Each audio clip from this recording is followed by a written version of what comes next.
Chef. Kani mga busing, mga idol, wala may charger na ko ani karon kay may katoy kapareha, dili pod siya type C o dili pod siya ambot sa ni. So para ma-check na to ang board kung good ba ni or dili. So kailangan na to pasudlan na to siya og voltahe.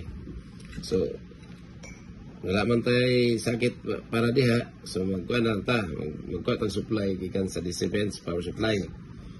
So ang problema, asa na to itap ang positive ug asa na to itap dire ang negative. So dire mag-set na dire continuity sa itong tester. So ano siya, so kung mubip bot mo sa bot na kuan kanang continuity. So kung dire sa ta, pangitaon na to dire ang number 1, try na to dire ang negative. Okay, wala negative. Ano siyang kuan ha, negative. Dire din.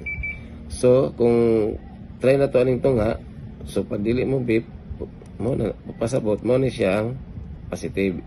Grabe ka dikit ra kayo. Doon na kasi tanan.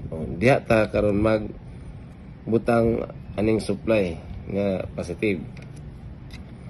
Kay pasudlan na to og supply kung unsay status aning board, good pa ba ni or dili. So diha ta mag sulda aning kani mo ni atong i-check kung kuan ba ni mo ba ning tinuod nga positive.